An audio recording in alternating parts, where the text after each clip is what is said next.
તીર્થંકરોના ચરિત્રો અને તત્વજ્ઞાનને જેમ છે તેમ રજૂ કરવાનો અત્રે પૂર્ણ પ્રયાસ કરવામાં આવ્યો છે. વાડા સંપ્રદાયોથી પર રહીને તત્વદ્રષ્ટિને કેન્દ્રમાં રાખીને તત્વદ્રષ્ટિ ખુલે તે હેતુથી સરળ લોકભોગ્ય ભાષામાં રજૂ કરાયું છે. તીર્થંકરોના ચરિત્રનું વર્ણન સર્વ સંપ્રદાયોના ગ્રંથોમાંથી મેળવેલું છે, જેમાં કદાચ ક્યાંક તરતમતા ભાસે તો તેની ક્ષમા પ્રાર્થીએ છીએ.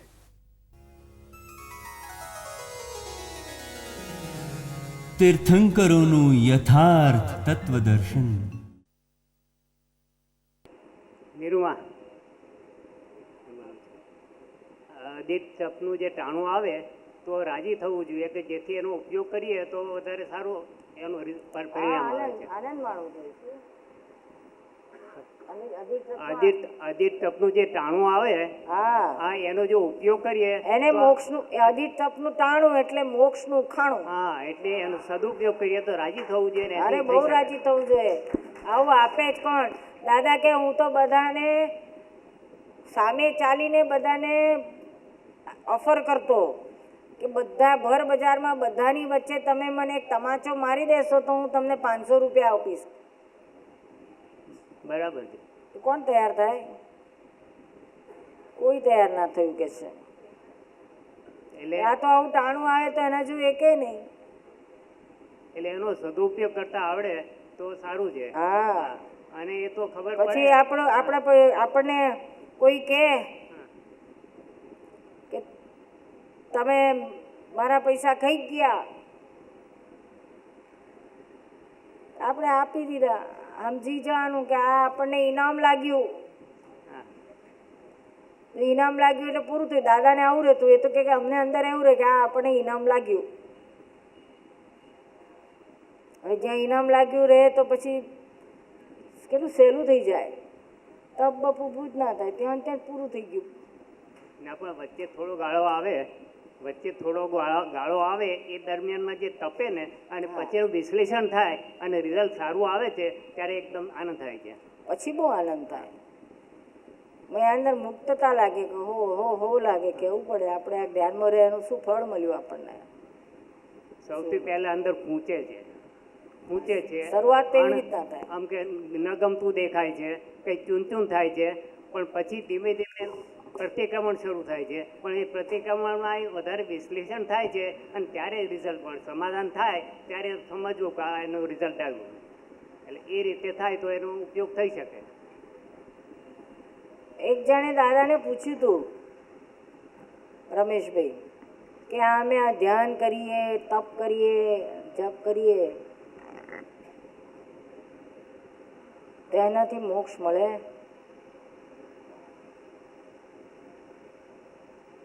દાદા કહે છે તમે જે કંઈ કરો તમારો હેતુ શું છે? હેતુ પહેલો કાઉન્ટ થાય છે. હેતુને સિન્સિયર કેટલા છો એ કાઉન્ટ થાય છે. અને એ કરવાની કેટલી કરેક્ટનેસ છે એના ઉપર થાય છે કામ. કરેક્ટનેસથી થાય એટલે ઘણું બધું એની પાછળ જોઈએ છે. શું હેતુ? દાખલા તરીકે આજે તમે દીક્ષા લીધી તો તમારો હેતુ શું કહો? આપણે તો મોક્ષ માટેની, ચારિત્ર વિના મોક્ષ નથી એમ કરીને તમે દીક્ષા લીધી, ચારિત્ર લીધું. હવે તે ઘડીએ એટલી બધી જાગૃતિ હોતી નથી, પણ જાગૃતિથી જુએ ને. હવે આ એ જાગૃતિ તો આપણે જ્ઞાન પછી જે જ્ઞાનમાં ઊંડા ઉતરાય ને ત્યારે એને ખબર પડે કે આ ખાલી ચારિત્રથી મોક્ષ છે એમ કરીને લીધી કે મહી પાછા બીજા બધા મથુરા બટનો દબાયેલા, જેવા કે એક કોઈ ગુરુ મહારાજમાં આપણે મોહી પડીએ, મૂર્છિત થઈ જઈએ. જેમ કોઈ સ્ત્રીને જોઈને મૂર્છિત થાય એટલે એને પરણ્યા વગર રહે જ નહીં, એવું આમાં કોઈ ગુરુ મહારાજ જોડે મૂર્છિત થઈ જાય. એ ગયા ભાવનું કંઈ હિસાબ હોય, ઋણાનું બંધ હોય કે કંઈ પણ હોય, એની હાવ મૂર્છિત થઈને કે મને આમનું જ ગમે છે, આના છે બીજું ગમતું જ નથી એમ કરીને મોક્ષ ચારિત્ર લે. પછી ઘણાને એમ હોય પેલું દુઃખ ગર્ભિત, મોહ ગર્ભિત, દુઃખ ગર્ભિત, મોહ ગર્ભિત, દુઃખના માર્યા તો દીક્ષા લઈ લે, ચાલો અહીં ખાવા પીવા છે ઠેકાણા નહીં, એના કરતાં ત્યાં તો બધું જલસા છે, બદામ પિસ્તા કાજુ બધું મળશે કે છે. પછી મોહ ગર્ભિત અને મોહ, ત્યાં જઈશું એટલે બધા આપણને બહુ માન આપશે, મોટા મોટા કરોડાધિપતિઓ મોટા મોટા મિનિસ્ટરો આવીને આપણને ખમાશ ના કહે ને, શું કહે, ખમાશ ના કરશે. એટલે આપણો તો ભાવ જ ઓર જ વધશે એમ કરીને લે.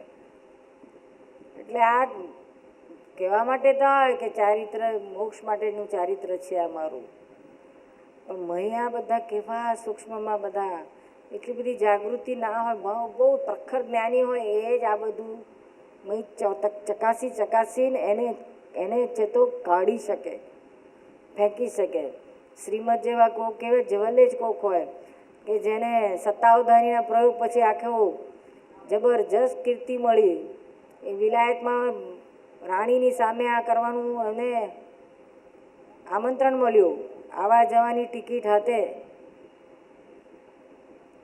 ત્યારે શ્રીમદે તરત જ બંધ કરી દીધું કાયમને માટે કે આ તો મને માનમાં પાડશે ને મારું હાથમાં બાજુએ રહી જશે.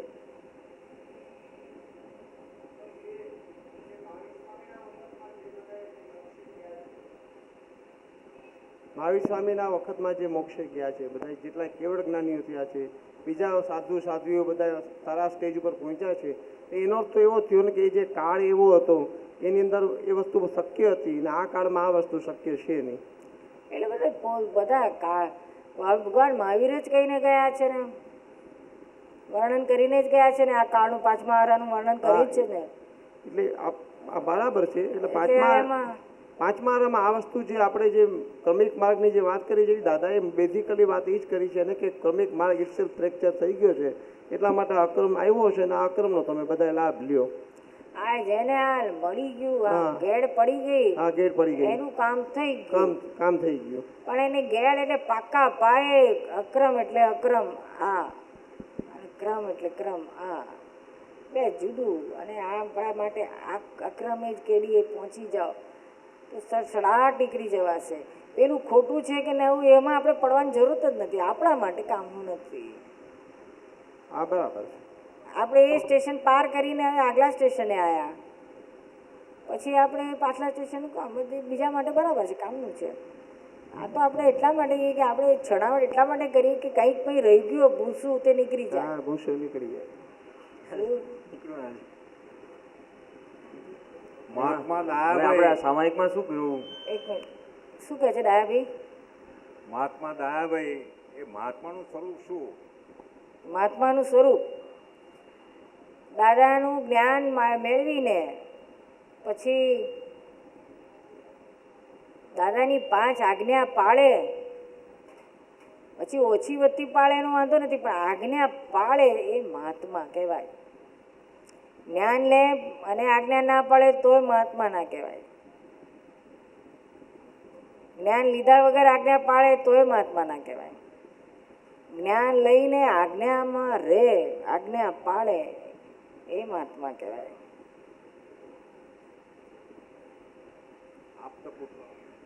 આપતા પુત્ર દીપકભાઈ છે, તો આપતા પુત્રનું સ્વરૂપ શું? એમ જરા વોલ્યુમ કર ને. આપતા પુત્ર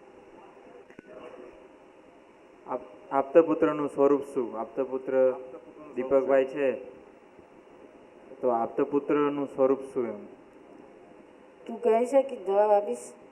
દાદાએ આપેલો છે ને. દાદાએ આપ્યો છે, આપતા પુત્રની વ્યાખ્યા આપી છે કે પોતાની જાતને છેતરે નહીં, કસાયથી વિષયથી. જે પોતાની જાતને છેતરે નહીં એ આપતા પુત્ર. પછી વિષય કહો, કશાય કહો, ગમે તે કહો, પોતાની જાતને ક્યારેય છેતરે નહીં. પોતાની જાતને ના છેતરે એટલે પૂરું થઈ ગયું, પછી બીજાને છેતરવાની વાત જ ક્યાં આવે? આપણે બધા જાતને જ છેતરતા હોય છે બધા. આપણે લાગે કે હો આ તો કેવા પરદુખ ભંજન ચાલ્યા, જાત છેતરીને પરદુખ થયા ભંજન. જાતને ના છેતરે બહુ મોટું ટાઇટલ છે. આટલામાં તો બહુ આવી ગયું, કશું બાકી ના રહ્યું.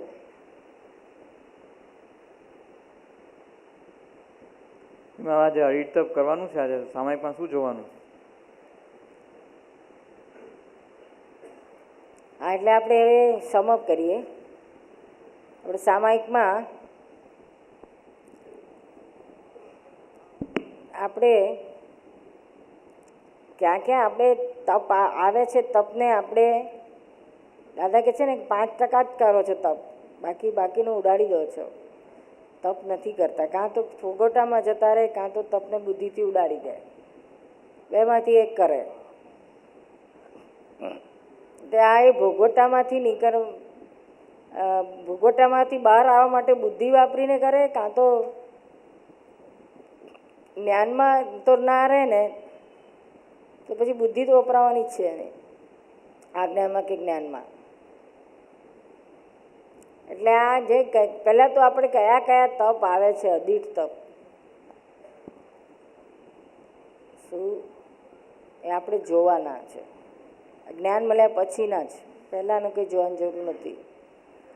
જ્ઞાન મળ્યા પછીના જે આપણને કયા કયા પ્રસંગો દેખાશે કે કોઈ અપમાન કર્યું હોય, અથવા આપણું કંઈ નુકસાન થઈ ગયું હોય, કંઈ ખોવાઈ ગયું હોય, કોઈ મરી ગયું હોય, કોઈ કંઈ થયું હોય, થોડાક પ્રસંગો લઈને આપણે અંદર જુઓ કે એમાં આપણે તે ઘડી તપ થયું કે ભોગવટો આવ્યો, આજ્ઞામાં તે વખતે કેટલું રહેવાયું, એના ઉપરથી ખ્યાલ આવશે આપણને કે આપણી હજુ મહી આ અદિઠ તપનું ખબર હતી જ નહીં, અત્યારે હવે બધા ફોડ પડતા જાય છે, ખ્યાલ આવતો જાય છે. તો એ આપણે એ ચૂક્યા તો રિસેન્ટમાં ક્યાં આપણું કંઈ ભૂલચૂક થઈ હોય તે જોઈ લેવાનું. અદિઠ તપ કઈ રીતે હોવું જોઈએ, તો કે જ્ઞાને કરીને હોવું જોઈએ. નીરુમાં અદિઠ તપની જે વાત આપણે કરીને, તો હવે આપણે ઘણી વખતે માંદા પડીએ કે તબિયત બરાબર ન હોય, એટલે જે દવા જે લઈએ છીએ, દવા આપણે શરીર માટે થઈને જે કરીએ છીએ, તો એ વખતે જે અદિઠ તપ આવ્યું કહેવાય, અને આપણે એમાં બુદ્ધિથી એને ભોગવટો કે ઓછો કરીએ છીએ. એમાં કેવું છે કે નાના મોટાને ના ગાંઠીએ, પણ બહુ મેજર બીમારી આવી હોય તો પછી દાદાએ કહ્યું છે કે જીવલેણ બીમારી કહે છે ને, જીવલેણ, અથવા તો પછી બહુ ક્રોનિક થઈ ગયું તમારું, એને તમે એવોઇડ કરી ટાળ્યું હોય પણ છતાંય ના જ એનો પત્તો ખાતો હોય, એને જે છૂટકો જ ના હોય એની, કે પછી દાદા કહે છે આ ફાઇલનો નિકાલ કરવો સંભાવે નિકાલ કરી ફાઇલ નંબર 1 નો એટલે દવા લેજો કે છે. બરાબર. આ દેહને ટકાવવા માટે, કારણ કે આ દેહે આપણને આત્મા પ્રાપ્ત થયો છે. અનંત અવતારના દેહ આપણે શત્રુ બન્યા આત્મા માટે, આ અવતારમાં જ આ મિત્ર બન્યો છે. તો એને સાચવજો. દાદાએ તો સુધી કહ્યું છે હિંસક દવાઓ લઈને સાચવવું પડે તો સાચવજો. બધી દવાઓ અહિંસક નથી હોતી, ઘણી હિંસક હોય છે. અહિંસકને પહેલું પ્રિફરન્સ કર, પણ હિંસક વગર તમે બચી જ ના કોઈ હોય તો પછી તો એને એ કરજો, એમ કે પ્રતિક્રમણ કરી લેજો પછી, પણ આટલું ખાસ કરજો. પણ આજે ક્યારે આ છેલ્લો ઉપાય સમજાય છે ને, એટલે દેહને માટે આ દાદાએ અપવાદ રાખ્યું છે કે આને બચાવજો, દવા દારૂ કરજો. અને આ બધું પૂરું, આપણે બધી ફાઇલો પૂરું કરીને છૂટવું છે માટે. બરાબર. શું કહો છો? હિંસક દવા હોય ને, એટલે બધા જેમાં બહુ જીવજંતુ મરી ગયા હોય કે મારીને કરવા પડતા હોય, કોડ લીવર પેલી કોડ આવે છે ને ફિશ, એમાંથી એના લીવરમાંથી કાઢેલું B12 B કોમ્પ્લેક્સ બધું એમાંથી કાઢે છે, એ ના લો. જે કેમિકલી બને જ છે ને એ લો.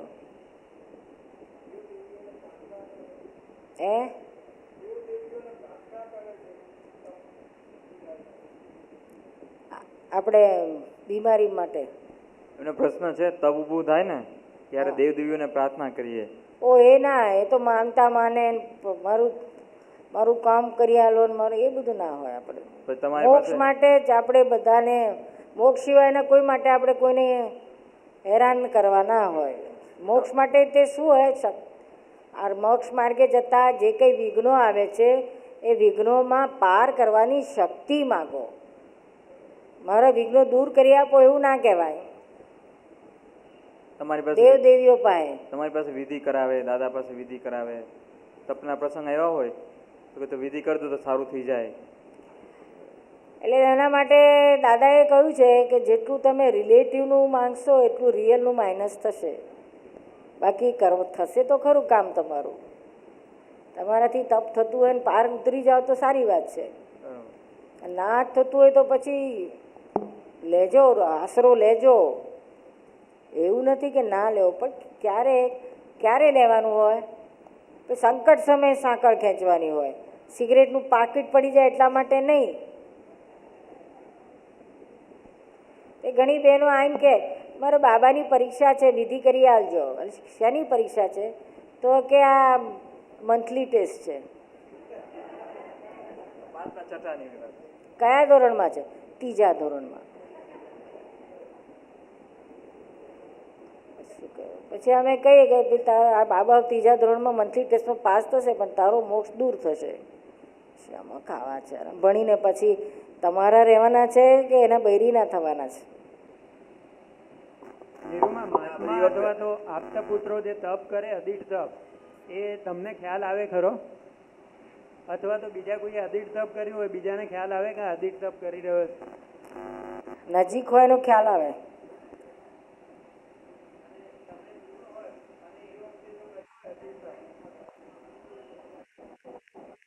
જો તમે જ્યારે દૂર હોય અને તમને ધારો કે ધ્યાનમાં રાખીને કર્યું હોય કે નિરૂમાં આ મારે અદિઠ તપ આવ્યું છે, એ હું તપ કરું છું, એના માટે મને શક્તિ આપજો, એવી રીતે કર્યું હોય તો એના તમને શક્તિ મળે.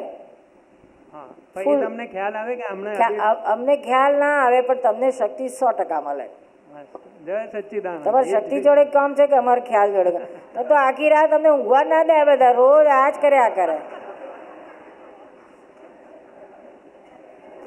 પછી તો રામજી ઘડી ઘડીમાં નિરૂમાન બોલાવે કે અહીં આવી જાઓ. એટલે આ જે તો સૂક્ષ્મ સ્વરૂપે હોય બધું. શું સ્થૂળનું કંઈ કનેક્શન જ ના હોય. સમજાય છે ને?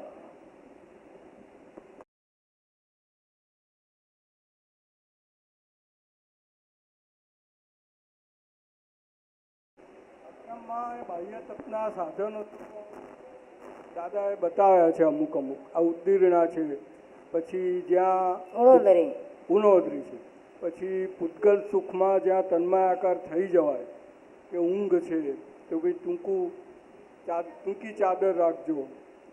એ રીતના અમુક જ્યાં પૂતગલ સુખમાં તન્માયાકાર થઈ જાય છે ત્યારે અહંકારે કરીને આ તપ છે ને મોક્ષનું તપ છે. બાહ્ય તપ પણ મોક્ષનું તપ છે. આ એમાં કરતા પણ ના હોય. બાહ્ય સુખ નથી લેવું, આત્મ સુખ મળ્યા પછીની વાત છે કે આત્મ સુખમાં જ રહેવું છે. એટલા માટે આ ડિમાર્કેશન અહીંયા અક્રમમાં થઈ શકે. તમારે જ્યાં સુધી આત્મ સુખ ચાખ્યું નથી ત્યાં સુધી બાહ્ય સુખ તમે ખસેડશો તો એ ખસેડશો ને બીજામાં પેસશો. ધારો કે તમે ખાવામાંથી 8 દાડા ખસ્યા તો પછી પેલા વરઘોડામાં પેસશો. બીજું કંઈક તો જોઈએ ને. એટલે આ રિપ્લેસમેન્ટ થઈ જ જાય. અહીંયા તો કેવું છે કે બહાર નથી ફેરફાર કરવાનું. રિપ્લેસમેન્ટ બહાર નથી. પૂતગલ સુખમાંથી આત્મ સુખમાં જ રિપ્લેસમેન્ટ થવાનું છે. એટલે એ હેતુ માટે પછી આપણે જે કંઈ એડજસ્ટમેન્ટ લઈએ તો લેવા જોઈએ ને. હા, એ પણ જોડે આત્મ સુખમાં સ્થિર થતું જવાનું. ખાલી કરવા માટે નહીં પણ પેલું જ નથી ને આ છે મારું. એટલે આ ભાઈ બધા જ આ તો આ ઉપવાસ બુપવાસે તો ક્યાં વાત છે. જે આવ્યું એક ખાઈનો સંભાળ નિકાલ કરીને ખાઓ. જ્યારે પણ જ્યાં જાઓ ત્યાં એ સંભાવે તો મોટામાં મોટી વસ્તુ છે. એમાં બધા તપ આવી જાય છે. શું દાદાએ કહ્યું છે ને કે તમે કશે ગયા હોય ને તમને 4 વાગ્યા સુધી ખાવાનું ઠેકાણું ના પડે, આખો દાડો ઠેકાણું ના પડે તો મૂકી દો આજે મારો ઉપવાસ. જરાય ઊંચું નીચું ના. અને આમ 8 દાડા ભૂખ્યા રહે અને એક દાડો 2 વાગ્યા સુધી ખાવા ના મળે તો કચ્ચર ગાંઠ થઈ જાય બધાની. સમજાય છે ને? સાતાશીલિયા થઈ જાય. હા, હવે આપણે ચાલુ કરીએ કે છે. એટલે આપણે અદિઠ તપનું આ જોવાનું શું ક્યાં પણ આપણને ના ગમતું થયું હોય, આપણા ઈચ્છાની વિરુદ્ધ થયું હોય, ધ્યેયની વિરુદ્ધ થયું હોય, ત્યાં આપણા મન બુદ્ધિ ચિત્ત અહંકાર બધા ઊંચા નીચા થઈ જાય.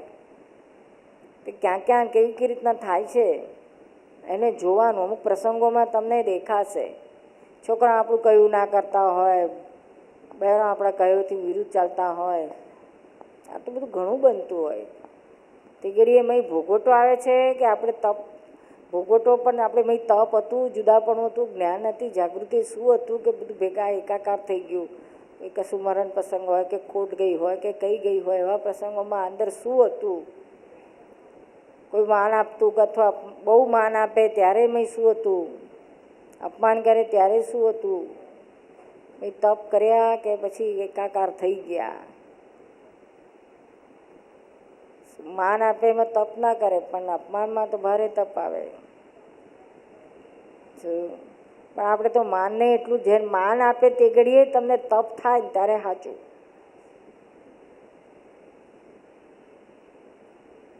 એ કામનું છે.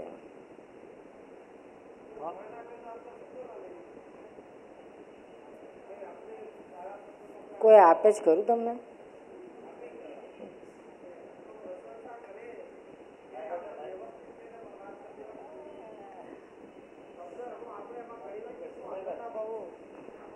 સૂક્ષ્મ ભાવો તો એટલા બધા જબરજસ્ત હોય, એમાં સૂક્ષ્મ અને સ્થૂળ બંને હોય.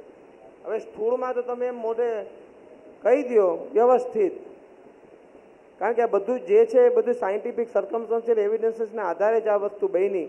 ના એટલે મય તે ઘડીએ એ તમને કોઈ માન આપતું હોય તે ઘડીએ તમારી દ્રષ્ટિ અંદર અંદર તમારે જોવાનું કે મય બધા મન બુદ્ધિ ચિત્ત અહંકાર આ બધા શું કરે છે, એની ઇફેક્ટો શું આવે છે એને જુઓ. તમે જુદા જ છો આનાથી. અને જેને માન આપે છે તે હું છું જ નહીં, જેના વિશે રમેશભાઈ પાંચ બોલે છે તે હું છું જ નહીં. બહુ સરસ ગાયું હા રમેશભાઈ, તમે બહુ સરસ ગાઓ છો. ત્યાં કહેવાય કે હું ગાયું તો ને ટેપ રેકોર્ડ ગાઈ, અને જે તારે ગળું બેસી ગયું ત્યારે ગાઓ ને સરસ. હા એટલે એમ આવું બધું ભાઈ બતાડવું પડે. જુદાપણું. હા એટલે કરતા ભાવ જરાય પણ ના આવે, રિસીવ ના થાય. હા એટલે એ કરતા ભાવ ના આવે એટલે જ વ્યવસ્થિત ને. આપણે વ્યવસ્થિત એટલે આપણે કરતા છે જ નહીં, કોઈ કરતા છે જ નહીં. એટલે આપણે એમ કહીએ વ્યવસ્થિત શબ્દ બોલીએ છીએ એટલે ત્યાં જ એમ જ વાત થઈ ગઈ કે આપણે કરતા નથી. હા પણ જ્યારે કોઈ માન આપે ને આમ તો માન આપે હો, કશું તમે ના કર્યું તો આપે તો આપણે ક્યાં કરતા થયા. મસ્ત કાંઈ પણ ના હોય તો આમ તો વખાણ કરે. તમારા રાજકોટિયા તો બહુ આમ તો એવું મીઠું મીઠું બોલે, એવું મીઠું મીઠું બોલે ના પૂછો ને વાત. તમને બધા હા મમ્મી બોલતા એટલે તમને ના ખબર પડે, મારા જેવાને તો બહુ ખબર પડે. એટલે શરૂમાં તો સાચું લાગે, પછી એમ તો આ તો બધા જોડે આવું જ બોલે છે.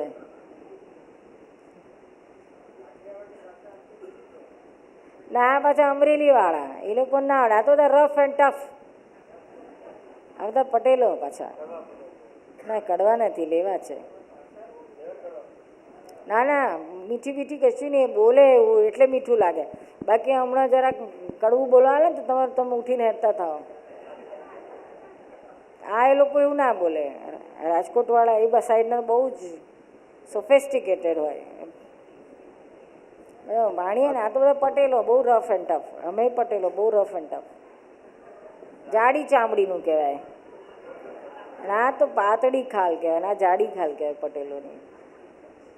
સાચું કહું છું, જાડું બધું ખાતું, કાતવાનું બધું જાડું ખાતે. હો કે હા ગાલીચા બનાવે ને આ તો ઓહો હો ઢાકે કી મલમલ.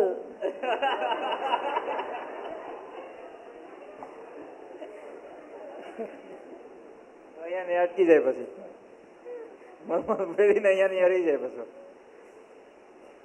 એટલે આપણે મહી મોજ મૂકવાનો, શું જોવાનું કે મહી કશું કોઈ આમાં ચાખતું નથી ને. ખાવાની તો ક્યાં વાત, પણ ચાખતું નથી ને. હા પ્રતિકાને છૂટું પાડી દેવાનું કે ન મારું સ્વરૂપ. ધીરુમાં એક સવાલ, છે તે ઘરની બાબતમાં જ્યારે છોકરાઓ કહેલું ના કરે કે એવું કંઈક થાય અને તે વખતે આપણે તપ કરી લેવું કે એ લોકોને તપ એટલે આપણે અંદર થાય ને ત્યારે એને જુદું રાખવાનું, એનું નામ તપ. પણ ત્યારે છોકરાઓ પછી ચડી ના આવે છે કે ભાઈ આ તો હવે સાંભળ્યા જ કરે છે તો હવે ના, આપણે સાંભળવાની વાત ક્યાં છે, તમારે કહેવું હોય તો કહો, પણ મહી તમે જુદું રાખો. મહી તપ કરવાનું હોય છે. એ લોકો તપ આવે, તમે મોડે બોલો કે ના બોલો, મહી તો તપ થાય જ ને. તમે સામો એને ઠપકો આપો કે ના આપો, મહી તો તપ તો થાય જ ને. એ અમુક જ્યારે જરૂર પડે ત્યારે કહેવાનું, આમ આખો વખત કચકચે કરવાનો અર્થ નથી. ક્યારે શું, પણ તે પ્રોપર આપવાનું, નકામું જાય આપણું બોલેલું એવું ના બોલાય. આ તો અમથું બોલ બોલ કરીએ એટલે નકામું જતું રહે છે. આ કોણ છે મહાત્મા? જ્ઞાન અજ્ઞાન ભિન્ન ભેદી દાદા અદિત તપ કરે, સમજાવવા કૃપા કરશો. કોણ મહાત્મા છે? જ્ઞાન અને અજ્ઞાનને બે જુદું જ રાખે. હા, એકાકાર ના થવા દે. એ સૂક્ષ્મમાં સૂક્ષ્મ તપ છે. એવું તપ દાદાનું હોય. શું કોઈ પણ પૂતગલ ભાવમાં પોતે એકાકાર ના થાય. કોઈ પણ મન બુદ્ધિ ચિત્ત ને અહંકારની ઇફેક્ટ, એની ઇફેક્ટમાં એકાકાર ના થાય, જુદું જ રાખે. એ દાદાનું અંદરનું અદિત તપ હોય. બહાર કોઈને ના ખબર પડે, અંદર ને અંદર જ હોય, બહુ સૂક્ષ્મ લેવલે હોય. હોમ ડિપાર્ટ ને ફોરેન ડિપાર્ટમેન્ટ, નિરંતર હોમ ડિપાર્ટમેન્ટમાં જ હોય, ફોરેન ડિપાર્ટમેન્ટમાં પેસે જ નહીં. ના, એને ભોગવટો ના હોય, ભોગવટો જરાય ના હોય. એટલે આ સામાયિકમાં એવું જોઈએ ને કે જ્યારે ધાર્યું ના થાય, ગમતું ના થાય, ત્યારે આપણે આશરો કોનો લઈએ છીએ એની સામાયિક કરીએ ને. હા, એટલે એ જોવાનું કે આપણે તપ કરીએ છીએ કે તપને ઉડાડીએ છીએ. હા, બીજાને આપણે બીજાને ઉપર બ્લેમ કરી દઈએ, બીજાને પ્રતિકાર કરીએ. શું મારું થોડું એવું છે, મેં થોડી આને નુકસાન કર્યું છે, એ કરીએ. બીજા પર બ્લેમ મનમાં આપણે ઉડાડી દઈએ, મનથી જ વધારે. એવો જ હતો, આ તો હવે એની સાથે કોણ માથાકૂટ કરે? તો કે ત્યાં એટલે ધાર્યું ના થાય ત્યારે આપણે કયો આધાર લઈએ છીએ, એના ઉપરથી આપણને આ તપ શું કરીએ છીએ ખ્યાલ આવે. આજ્ઞા પકડ્યું કે આવી રીતે ઉડાડ્યું, એ જોવાનું આ સામાયિકમાં. ભાવતું ના આવ્યું ખાવાનું, ત્યારે શું? શિબિરોમાં ભાવતું ના આવ્યું. શિબિરોમાં ભાવતું જ હોય છે ને, આવું શું કહે છે? હું રોજ ચાખું છું, ઘરે ટિફિન લઈ આવે છે, ચાખું છું. લાઈન લાંબી હતી, ઠંડુ લાઈન લાંબી એ જુદી વસ્તુ. ઠંડુ થઈ ગયું હોય ને, ટોયલેટમાં નંબર ના લાગ્યો ત્યારે ભારે તપ.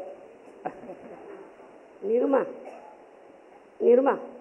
આપણને ના ગમતી વસ્તુ આવી હોય અને આપણે જ્ઞાનમાં થોડા જ્ઞાનના ગમતે વાક્યો ગોઠવી અને રહીએ, એને તપ કર્યું કહેવાય. અને ના ગમતું આવે ને આપણે ધ્યાનમાં રહીએ તો એ તપ કહેવાય. વ્યવસ્થિત ને અને આપણે અંદર ઊંચું નીચું થઈ જાય એને જુદું રાખવાનું. ઊંચું નીચું થાય છે તે હું નહીં, હું તો શુદ્ધ આત્મા, અને એને નિકાલ કરીએ. નિર્મા આપણે આ છોકરાઓની વાત કરી, એમાં આપણે એવું થાય કે કંઈ આપણે ગયા હોય બીજે ને બીજે જઈને નીકળે તો થોડુંક આપણે થઈ જ જાય ઊંચી નીચું. તે વખત આપણે તપનો કેવી રીતે લેવાનું? તપ કરવું પડે ને. છોકરાઓમાં જ વધારે તપ આવે બળ્યું. તો એમાં કેવી વરના તો પૂરા થયા, હવે છોકરાના ચાલુ થયા.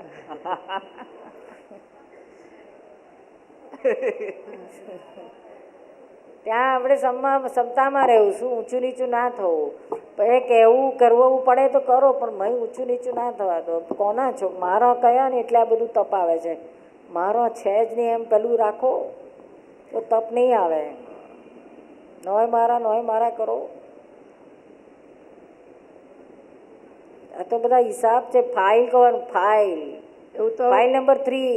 નિર્મા જ્ઞાનમાં આપણે થોડુંક એવું રાખીએ છીએ, પણ કોઈક વખત સંજોગ આવે છે ને તો થઈ જ જાય. એટલે થઈ જાય ત્યારે પાછું પ્રતિક્રમણ કરો, પાછું સેટિંગ કરો, એમ કરતાં પૂરું કરો. એટલે ત્યારે આગળ આ જ કર્યા પણ પડશે. શું તો એ ઉકેલ આવશે.